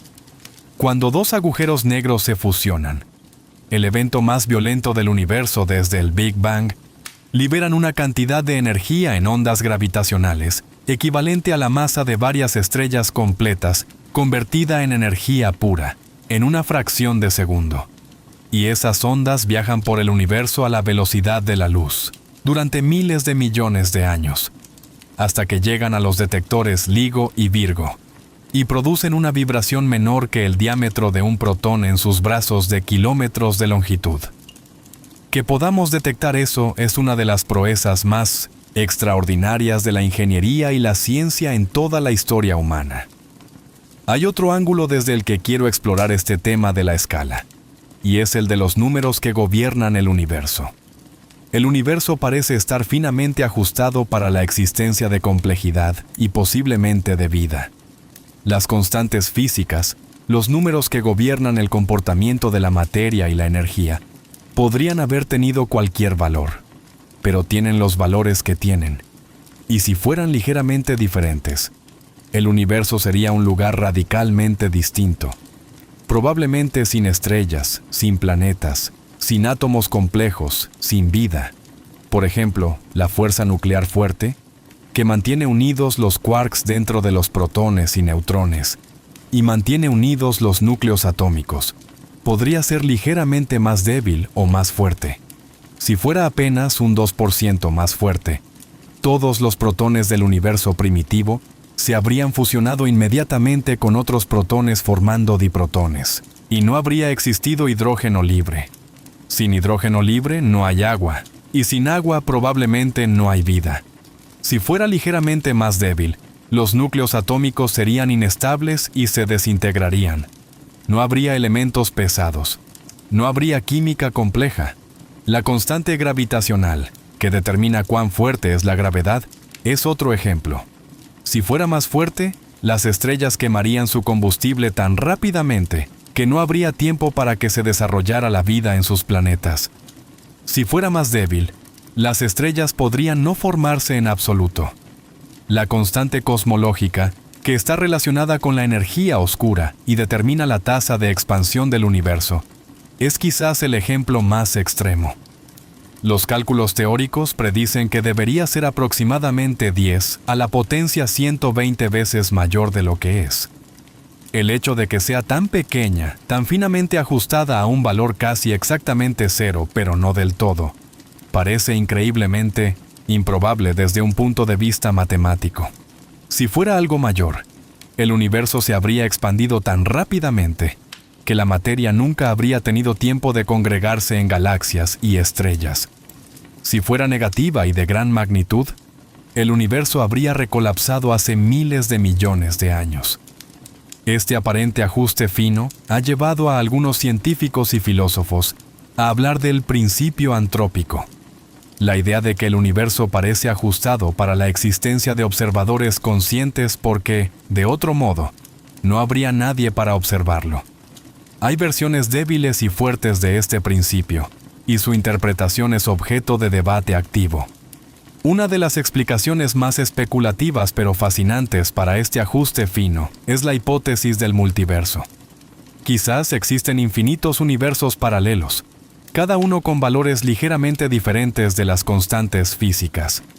La mayoría de esos universos serían estériles, sin estrellas ni vida, pero en algunos, por pura casualidad estadística, las constantes tendrían los valores correctos para permitir la complejidad. Y en esos universos, habrían surgido observadores capaces de hacerse preguntas. Nosotros simplemente vivimos en uno de los universos con las condiciones adecuadas. Esta idea, aunque fascinante, es difícilmente verificable con nuestros instrumentos actuales, lo que la sitúa en la frontera entre la física y la metafísica. Algunos físicos la abrazan, otros la rechazan por no ser científicamente falsable. El debate continúa, pero antes de llegar a esos debates filosóficos, quiero hacer otro recorrido por la escala, esta vez enfocándome en nuestro propio sistema solar. porque creo que no le damos suficiente crédito a lo extraordinario que es, incluso en su relativa pequeñez. Tomemos a Júpiter, el planeta más grande del sistema solar. Júpiter tiene un diámetro 11 veces mayor que el de la Tierra. 11 veces. Si Júpiter fuera una pelota de baloncesto, la Tierra sería una canica pequeña. Dentro de Júpiter cabrían 1.300 tierras. Y sin embargo, Júpiter es apenas una mota comparado con el Sol. Pero la historia de Júpiter es fascinante más allá de su tamaño. Júpiter ha sido descrito como el guardián del sistema solar interior, porque su enorme gravedad actúa como un escudo que desvía muchos cometas y asteroides que de otro modo podrían impactar los planetas interiores con mucha mayor frecuencia. Sin Júpiter, es posible que la Tierra hubiera sufrido impactos devastadores, con una frecuencia que habría hecho mucho más difícil el desarrollo sostenido de la vida. La presencia de un gigante gaseoso en la posición correcta de un sistema solar podría ser uno de los factores que hacen que algunos sistemas sean más favorables para la vida que otros. Y luego están las lunas de Júpiter. Tiene docenas de ellas, pero 4 son especialmente interesantes: Lo, Europa, Ganímedes y Calisto. Las 4 grandes lunas galileanas que el propio Galileo descubrió en 1610 con su telescopio primitivo. Cuando Galileo vio que esos 4 puntos de luz se movían alrededor de Júpiter noche tras noche, fue un golpe demoledor para la idea de que todo en el universo giraba alrededor de la Tierra. Si algo giraba alrededor de Júpiter, entonces la Tierra no podía ser el centro de todo movimiento en el cosmos. De estas 4 lunas, Europa es quizás la más emocionante desde el punto de vista astrobiológico. Europa tiene una superficie de hielo, pero debajo de ese hielo, calentada por las fuerzas de marea que Júpiter ejerce sobre ella, hay un océano de agua líquida salada, no un lago, un océano global, que podría tener más agua que todos los océanos de la Tierra juntos. Y donde hay agua líquida, energía y los ingredientes químicos correctos, la vida tal como la conocemos tiene posibilidades. No sabemos si hay vida en Europa, pero la posibilidad es lo suficientemente seria como para que la NASA haya lanzado ya la misión Europa Clipper, que llegará al sistema joviano en 2030 y realizará docenas de sobrevuelos de Europa para estudiar su océano subterráneo y buscar indicios de habitabilidad. Es una de las misiones más emocionantes de la exploración espacial en las próximas décadas. Y Europa no es la única luna oceánica del sistema solar. Encélado, una luna de Saturno mucho más pequeña, expulsa por sus polos géiseres de vapor de agua y material orgánico que provienen de su océano subterráneo.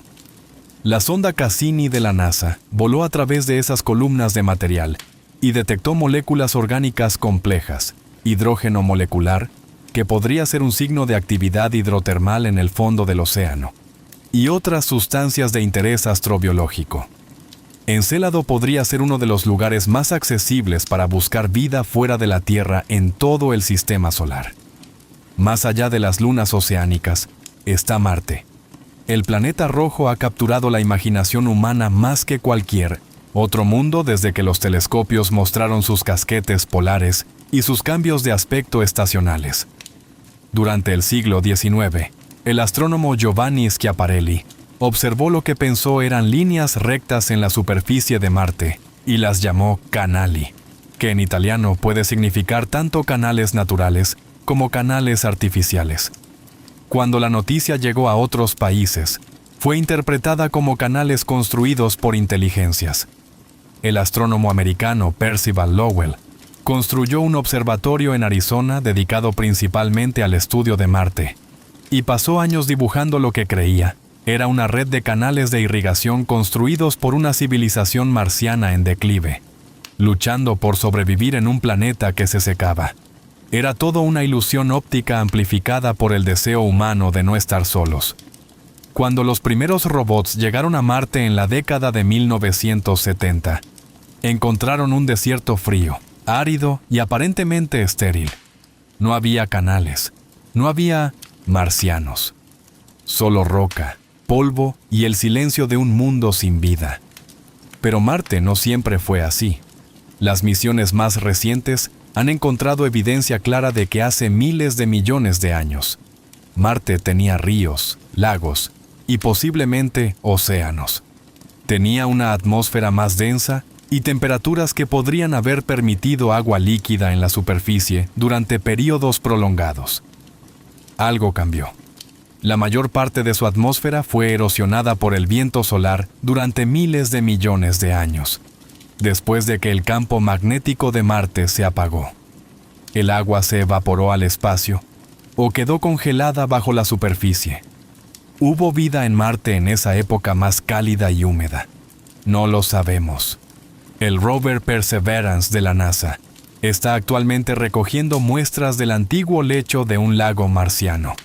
Muestras que eventualmente serán traídas de vuelta a la Tierra por una misión de retorno de muestras para ser analizadas en los laboratorios más avanzados del mundo. Si esas muestras contienen fósiles de microbios antiguos, sería el descubrimiento más importante de toda la historia humana. Pero incluso si no los hay, la exploración de Marte nos está enseñando cosas sobre la historia temprana del sistema solar y sobre las condiciones que permiten o impiden el desarrollo de planetas habitables. Cada misión, cada rover, cada orbitador, añade una pieza al enorme rompecabezas de la historia de nuestro sistema solar. Y más allá de Marte, en los límites exteriores del sistema solar, hay mundos que ni siquiera hemos visitado todavía. Los planetas gigantes Urano y Neptuno, con sus atmósferas de hielo y sus sistemas de lunas complejos.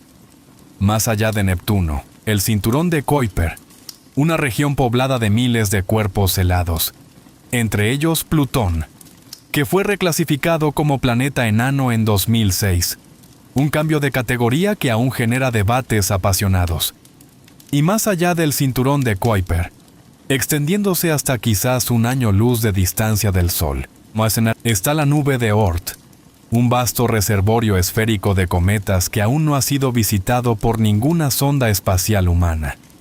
La sonda Voyager 1, lanzada en 1977 y actualmente el objeto fabricado por humanos más lejos de la Tierra, tardó 44 años en llegar a la heliopausa, el límite donde el viento solar deja de ser dominante. Para alcanzar la nube de Oort, si pudiera continuar, tardaría miles de años más. El sistema solar es mucho más grande de lo que la mayoría de las personas imagina. Y en ese momento ocurrió algo que cambiaría nuestra forma de entender el sistema solar.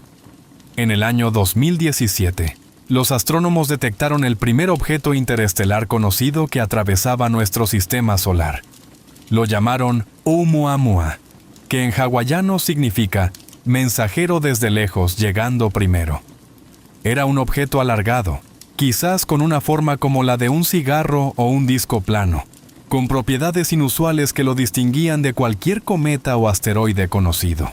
Viajaba demasiado rápido para ser un objeto del sistema solar y su trayectoria provenía del espacio interestelar. En pocas semanas cruzó el sistema solar y continuó su viaje eterno hacia la oscuridad interestelar. No sabemos con certeza qué era Oumuamua. La explicación más parsimoniosa es que era un fragmento de roca o hielo procedente de otro sistema solar, expulsado durante la formación de su sistema planetario hace mucho tiempo. Algunos científicos propusieron ideas más especulativas, incluido que podría ser una vela solar artificial, aunque esa explicación tiene problemas y la comunidad científica en general la considera extremadamente poco probable. Lo que sí sabemos es que Oumuamua nos recordó que el espacio entre las estrellas no está vacío. Está lleno de viajeros que han pasado millones de años cruzando el vacío entre los soles. Y en ese vasto espacio interestelar, en esos años luz de vacío entre una estrella y la siguiente, está casi toda la extensión del universo. Las estrellas son oasis diminutos en un océano de nada. La Vía Láctea, con sus cientos de miles de millones de estrellas, es en su mayor parte espacio vacío. Si todas las estrellas de la galaxia fueran del tamaño de naranjas, la separación promedio entre ellas sería de unos 4.000 kilómetros. 4.000 kilómetros entre naranja y naranja. el universo es casi todo vacío. Y sin embargo, ese vacío no es realmente vacío. La mecánica cuántica nos dice que incluso el vacío más perfecto está lleno de fluctuaciones. Partículas virtuales que aparecen y desaparecen tan rápidamente que no pueden ser detectadas directamente, pero cuya existencia tiene efectos físicos medibles. El vacío cuántico hierve con actividad a escalas de energía y tiempo que son imposibles de observar directamente, pero cuyos efectos son reales. De hecho, es posible que la energía oscura, esa fuerza misteriosa que está acelerando la expansión del universo, esté relacionada con la energía del vacío cuántico. Aunque los cálculos que tratan de conectar ambas cosas dan resultados que difieren en muchas órdenes de magnitud de lo observado, lo que sugiere que algo fundamental falta en nuestra comprensión. Ese desacuerdo entre la física cuántica y la cosmología observacional es uno de los problemas más profundos de la física teórica actual. Vivimos en un universo que entendemos con más profundidad que cualquier generación anterior, y al mismo tiempo somos más conscientes que nunca de la vastedad de nuestra ignorancia. Cada respuesta abre nuevas preguntas. Cada telescopio nuevo revela estructuras que no habíamos imaginado. Cada acelerador de partículas sugiere que hay niveles de realidad más profundos que los que hemos explorado hasta ahora. Y eso es, a mi modo de ver, la razón más fundamental por la que la ciencia es una de las actividades más emocionantes y profundamente humanas que existen. No porque tenga todas las respuestas, sino precisamente porque no las tiene, y porque la búsqueda es interminable. Hay una imagen que me gusta usar cuando pienso en todo esto. Imagina que la humanidad está parada frente a un océano infinito, con apenas los pies mojados en la orilla. Hemos explorado los primeros metros de agua. Hemos aprendido cómo funcionan las olas. Hemos clasificado algunas especies de peces que viven cerca de la costa. Hemos trazado mapas de la línea de costa por muchos kilómetros en cada dirección. Hemos avanzado enormemente. Pero el océano se extiende sin fin, con profundidades que no hemos sondado, con ecosistemas que no hemos imaginado, con principios físicos que quizás no hemos descubierto todavía. Eso es el universo para nosotros. La orilla es todo lo que hemos aprendido. El océano es todo lo que queda. Y es una noche perfecta para mojarse los pies. Hay una dimensión de esta historia que todavía no hemos explorado suficientemente, y es el papel del tiempo en la escala del universo. No solo el tiempo pasado, sino el tiempo futuro. ¿Qué será del universo? ¿Qué le espera en miles de millones, en billones, en trillones de años? Los físicos han estudiado varios escenarios posibles para el destino final del universo, y todos ellos son igualmente fascinantes en su propia manera. Si la energía oscura continúa acelerando la expansión del universo indefinidamente, llegaremos a un punto en que la mayor parte del universo observable actual quedará fuera de nuestro alcance observacional. Las galaxias lejanas se alejarán tan rápido que su luz ya nunca llegará a nosotros. El universo visible se encogerá con el tiempo para cualquier observador. En un tiempo suficientemente lejano, el universo se verá muy diferente. Las estrellas irán apagándose una a una. El gas interestelar se agotará hasta que no pueda formar más estrellas nuevas, y el cosmos se irá oscureciendo lentamente. Este periodo se llama la era de la degradación, y ocurrirá en una escala de tiempo de cuadrillones de años, un número con 30 ceros. Para ese entonces, incluso el Sol habrá muerto hace billones de años.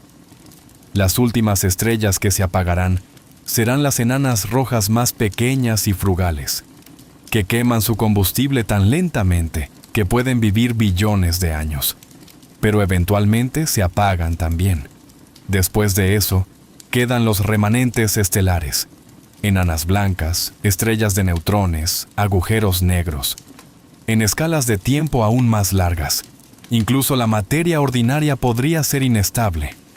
Hay predicciones teóricas que sugieren que los protones son inestables y se desintegrarán eventualmente, aunque en escalas de tiempo de 10 a la 34 años o más.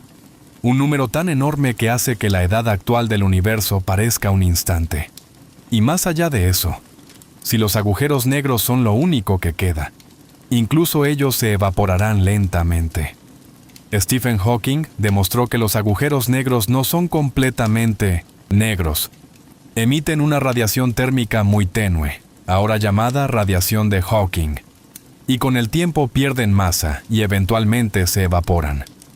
El último agujero negro supermasivo tardará en evaporarse un tiempo que se escribe como 10 elevado a la centésima potencia de años, un número tan imposible de imaginar que ni siquiera tiene nombre convencional. Y después de eso, según la física que conocemos, el universo sería un estado de máxima entropía, partículas fundamentales separadas por distancias enormes en un universo frío, oscuro y sin estructura. Los físicos llaman a este destino la muerte térmica del universo. Pero aquí hay algo importante que decir. Estos escenarios son predicciones basadas en la física que conocemos ahora. Y la física que conocemos, como hemos visto esta noche, está claramente incompleta. No entendemos la materia oscura ni la energía oscura. No tenemos una teoría que una la mecánica cuántica con la relatividad general. No sabemos si los protones son realmente inestables. Es enteramente posible que el futuro lejano del universo sea radicalmente diferente de lo que predicen los modelos actuales. La historia del universo todavía no ha terminado. Ni siquiera ha llegado a su primer billonésimo de su duración probable. Hay una última reflexión que quiero compartir antes de que esta historia llegue a su fin. A lo largo de esta noche, hemos hablado de galaxias y agujeros negros, de quarks y supernovas, de la expansión del universo y del origen de los elementos. Todo ello es tremendamente fascinante. Pero hay una pregunta que subyace a todo esto, una pregunta que los seres humanos se han hecho desde que tuvieron la capacidad de hacerlo, y que la ciencia moderna ha reformulado sin resolver del todo. ¿Qué significa todo esto para nosotros? ¿Somos importantes en un universo tan grande? ¿Tiene sentido nuestra existencia frente a la vastedad del cosmos? La ciencia, en su rigor, no responde preguntas de sentido. Describe cómo son las cosas, no por qué deberían importarnos. Y eso está bien. Es su fortaleza, no su limitación. La ciencia nos ha dado herramientas incomparables para entender la realidad. Pero la pregunta de sentido pertenece a cada persona que la contempla. Lo que sí puedo decir es esto. El universo ha producido, en 13.800 millones de años de historia, exactamente un tipo de objeto que sabemos que es capaz de hacerse preguntas sobre sí mismo. Ese objeto eres tú. Y aunque el universo sea vasto y tú seas infinitesimalmente pequeño dentro de él, eres el lugar donde el universo se vuelve consciente de sí mismo, donde la materia inerte se transforma en pensamiento, en asombro, en amor, en curiosidad. Eso podría ser una coincidencia. Podría ser el resultado de una cadena de casualidades que simplemente ocurrieron en este rincón del cosmos. O podría ser algo más profundo, algo que todavía no comprendemos sobre la relación entre la conciencia y el universo físico. No tengo la respuesta. Nadie la tiene todavía. Pero la pregunta, esa pregunta que la ciencia ayuda a formular con mayor precisión, aunque no siempre a responder, sigue siendo lo más emocionante que conozco. Y en ese momento, ocurrió algo que cambiaría nuestra forma de entender el cosmos. Y es que nos dimos cuenta de que no éramos simplemente espectadores del universo. Éramos parte de él. Una parte que piensa, siente, crea y pregunta. El universo no existe separado de nosotros. Existe, en cierta medida, a través de nosotros. Volvamos ahora al cierre de esta historia, con toda la perspectiva que hemos ganado. Hay un número en astronomía que se llama el año luz, y ya lo hemos mencionado varias veces, pero vale la pena detenerse a sentir realmente lo que significa. Un año luz es la distancia que recorre la luz en un año. La velocidad de la luz es 300.000 kilómetros por segundo. Multiplica eso por 60 segundos en un minuto, por 60 minutos en una hora, por 24 horas en un día, por 365 días en un año. El resultado es aproximadamente 9 billones de kilómetros. 9 seguido de 12 ceros kilómetros. Eso es un año luz. La estrella más cercana al Sol está a 4 años luz. Esos son unos 38 billones de kilómetros. El centro de la galaxia está a 27.000 años luz, lo que son más de 250 trillones de kilómetros. Andrómeda está a 2,5 millones de años luz, lo que son más de 20 trillones de billones de kilómetros.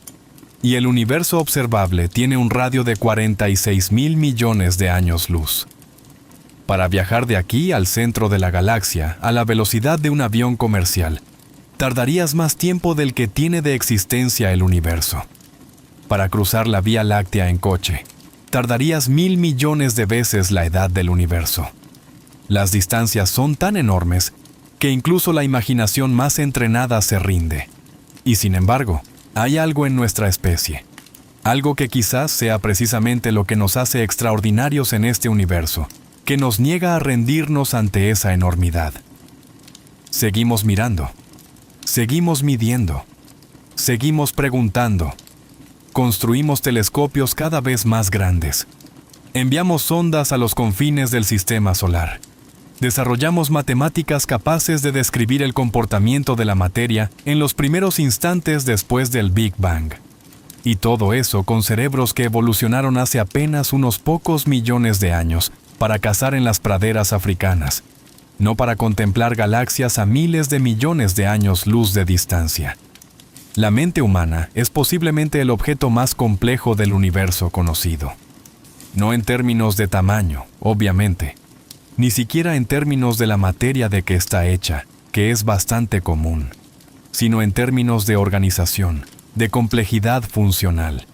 El cerebro humano tiene aproximadamente 86,000 millones de neuronas, cada una conectada con miles de otras. El número de conexiones sinápticas en un cerebro humano es mayor que el número de estrellas en la Vía Láctea. El universo nos construyó cerebros más complejos en términos de conexiones que cualquier estructura galáctica de la que tengamos noticia. Y esos cerebros, esas redes neurales extraordinariamente complejas, nos han permitido hacer algo que ningún otro objeto del universo que conozcamos ha hecho: construir modelos mentales del cosmos, entender sus leyes, predecir su comportamiento, no solo existir dentro del universo, sino comprenderlo. Isaac Newton, sentado bajo un manzano, o quizás no exactamente así, pero trabajando en su estudio en Cambridge, descubrió que la misma fuerza que hacía caer las manzanas al suelo era la misma que mantenía a la Luna en órbita y a los planetas girando alrededor del Sol. Una ley matemática simple y hermosa, la ley de la gravitación universal, describía el comportamiento de todo objeto con masa en el universo, desde una piedra que cae hasta una galaxia que se mueve a través del espacio. Albert Einstein, 200 años después, mostró que Newton estaba aproximadamente en lo correcto, pero no del todo. La gravedad no es realmente una fuerza, como la describió Newton. Es una curvatura del espacio-tiempo causada por la presencia de masa y energía. Los planetas no son atraídos hacia el Sol por una fuerza invisible. Se mueven a lo largo de las curvas del espacio-tiempo deformado por el Sol, como canicas rodando en una lámina de goma estirada por un peso central. La teoría de la relatividad general de Einstein, publicada en 1915, es quizás la teoría más bella y profunda de toda la física. Describe no solo la gravedad, sino la estructura del espacio y el tiempo, la expansión del universo, los agujeros negros, las ondas gravitacionales. Fue confirmada experimentalmente una y otra vez a lo largo del siglo XX, culminando en 2015 con la primera detección directa de ondas gravitacionales por el experimento LIGO, en lo que fue quizás el descubrimiento científico más emocionante del siglo XXI hasta ahora. Las ondas gravitacionales son perturbaciones en el tejido del espacio-tiempo que se propagan como ondas en un estanque cuando arrojas una piedra. fueron producidas por la colisión de dos agujeros negros a más de 1.000 millones de años luz de distancia, hace más de 1.000 millones de años.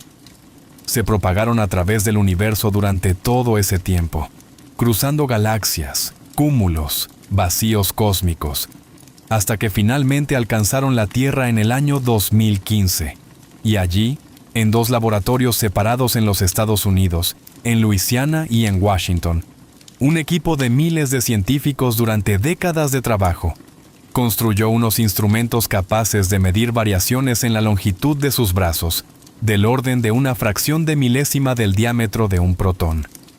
Eso es como medir la distancia entre el Sol y la Tierra, con una precisión de menos del ancho de un átomo. Y funcionó.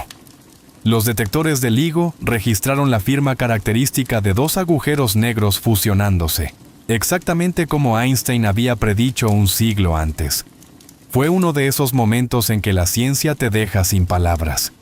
Un hombre, trabajando con lápiz y papel y pizarras en las primeras décadas del siglo XX, sin computadoras, sin laboratorios de física de alta energía, sin ningún instrumento moderno, dedujo a través del puro poder del pensamiento matemático que el espacio-tiempo podía vibrar como un océano.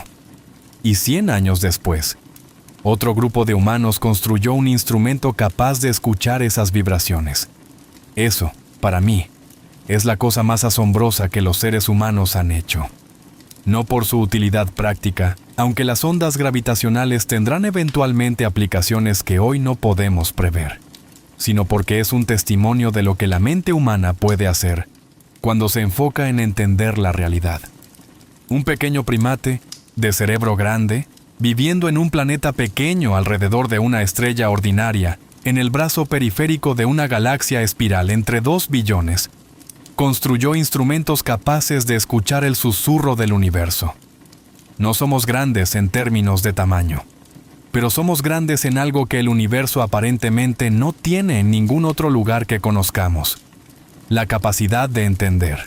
Y ahora, habiendo viajado desde lo más pequeño hasta lo más grande, desde los quarks hasta los supercúmulos de galaxias, desde los primeros instantes del Big Bang hasta el presente, desde la aparición de la vida unicelular hasta la conciencia humana, quiero cerrar esta historia con algo que espero se quede contigo más allá de esta noche. El universo es inconmensurablemente grande. Las escalas que hemos descrito esta noche van mucho más allá de lo que el cerebro humano puede visualizar intuitivamente. Y sin embargo, en todo ese cosmos inmenso, en toda esa vasta extensión de galaxias y estrellas y vacío, el único lugar donde sabemos que existe alguien capaz de hacerse preguntas es aquí, en esta burbuja de aire que te rodea, en este planeta, en este momento, en ti. Eso no nos hace el centro del universo. El universo no tiene centro, o más bien, cualquier punto puede considerarse el centro desde el cual el resto se aleja en expansión. Pero sí nos hace algo especial. Somos la parte del universo que se hizo a sí misma curiosa. Somos la materia que aprendió a preguntarse. Somos el polvo de estrellas que abrió los ojos. Hay un concepto hermoso en astronomía japonesa llamado Sora, que significa cielo o espacio, y que lleva asociado connotaciones de vastedad, de apertura, de todo lo que está más allá de lo que puedes alcanzar. Cuando los japoneses miran el cielo nocturno, no ven solo estrellas, ven Sora, el vasto espacio que contiene tanto lo conocido como lo desconocido, tanto lo cercano como lo inimaginablemente lejano. Esa sensación, esa mezcla de asombro y humildad y maravilla, es lo que la astronomía cultiva en quienes la practican. Los astrónomos profesionales, los que pasan sus vidas estudiando galaxias o exoplanetas o el fondo cósmico de microondas, invariablemente hablan de ese momento, que a veces ocurre incluso después de décadas de trabajo, en que el tamaño real del universo los golpea de repente con toda su fuerza. Y en lugar de sentirse aplastados por esa vastedad, se sienten, paradójicamente, más vivos, porque la vastedad del universo no disminuye tu existencia, la amplifica. Cada momento de conciencia, Cada instante de percepción y pensamiento es el universo experimentándose a través de ti, en una forma que no existía antes de que aparecieras. Tu vida, por breve que sea en la escala cósmica, es el universo observándose a sí mismo desde un ángulo único que nunca ha existido antes y nunca existirá de nuevo. Eres un evento único en la historia del cosmos. El físico Richard Feynman, uno de los científicos más brillantes del siglo XX, describió una vez la experiencia de contemplar el cielo nocturno de una manera que me parece profundamente hermosa. Dijo que cuando uno está de pie bajo las estrellas y siente su propia pequeñez, en realidad no está sintiendo su irrelevancia. Está sintiendo el asombro de ser el lugar del universo donde el universo se conoce a sí mismo. Está sintiendo el extraño privilegio de haber llegado a existir en un cosmos que durante miles de millones de años fue incapaz de preguntarse a sí mismo por qué existe. Y esa pregunta, ¿por qué existe el universo en lugar de no existir nada?, sigue sin respuesta. La ciencia puede describir cómo evolucionó el universo desde el Big Bang, pero no puede explicar por qué hubo un Big Bang en absoluto. ¿Por qué hay algo en lugar de nada? Esa pregunta se escapa de la física y entra en el territorio de la filosofía y quizás de algo más allá. Pero el hecho de que podamos formular esa pregunta es en sí mismo extraordinario. Que existan seres capaces de contemplar su propia existencia y preguntarse por qué existe algo, en lugar de simplemente existir sin preguntarse nada, como hacen los átomos y las galaxias, es quizás el hecho más sorprendente de todo el cosmos. Antes de que termine esta historia, me gustaría que te llevaras contigo una imagen. Esta noche, cuando salgas y mires el cielo, o esta noche mientras te quedas dormido pensando en todo esto, imagina que puedes ver el universo completo de alguna manera, no en un instante, sino como una historia de 13.800 millones de años. Ves el Big Bang, la explosión del espacio-tiempo. Ves las primeras partículas formarse, los primeros núcleos atómicos, los primeros átomos. Ves las edades oscuras, ese silencio de millones de años antes de las estrellas. Ves encenderse la primera estrella, y luego otra, y millones más. Ves galaxias formarse, colisionar, fusionarse. Ves generaciones de estrellas nacer y morir, enriqueciendo el espacio con elementos cada vez más pesados. Ves un sistema solar particular condensarse de una nube de polvo estelar hace 4.500 millones de años. Ves un planeta azul en el tercer lugar del sistema. Ves las primeras moléculas autorreplicantes, las primeras células, los primeros organismos multicelulares, los primeros vertebrados, los primeros mamíferos, los primeros primates, los primeros homínidos. Ves una especie curiosa descender de los árboles y caminar erguida en las praderas de África. Ves fuego, herramientas, lenguaje, arte en las paredes de las cuevas. Ves ciudades y civilizaciones, y pirámides, y barcos y telescopios y cohetes espaciales. Y al final de todo ese viaje, de 13.800 millones de años de historia cósmica, ves a alguien despierto de noche, en silencio, escuchando una historia sobre el universo. Ese alguien eres tú. Eres el producto de casi 14.000 millones de años de historia cósmica. El universo ha tardado todo ese tiempo en construir algo capaz de preguntarse por sí mismo. Y aquí estás, haciéndolo.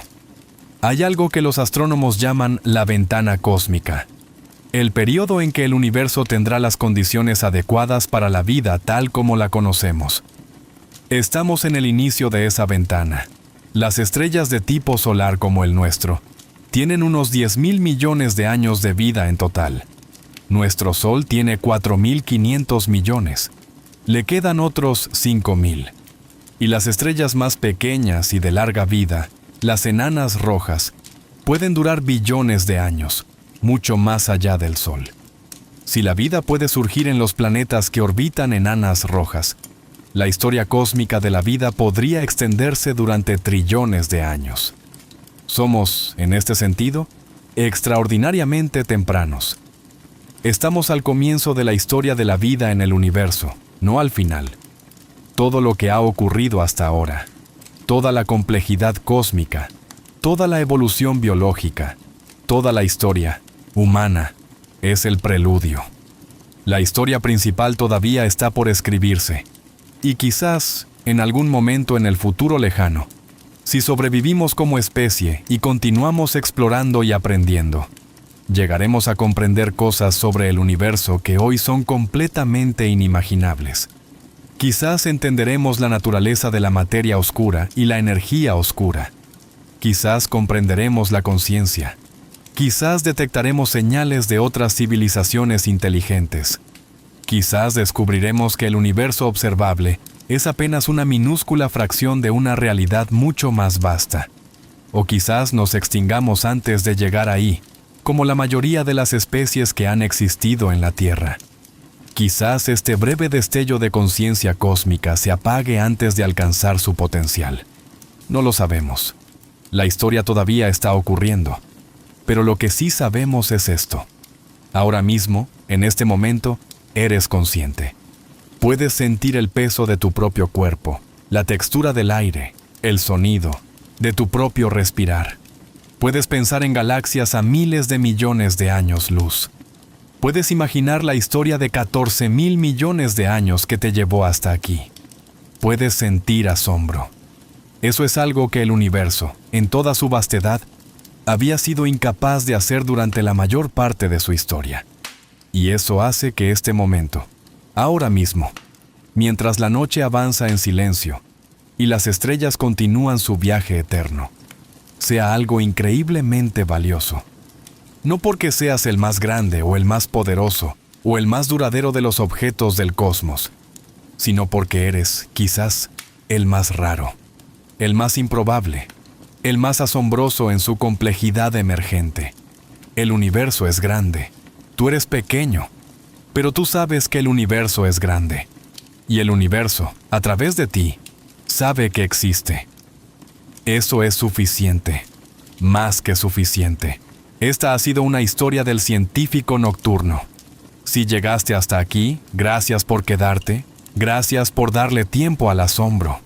Si esta historia te ha dejado con esa sensación extraña y maravillosa de verte a ti mismo desde la perspectiva del cosmos, de sentirte simultáneamente pequeño y grandioso, entonces ha cumplido su propósito.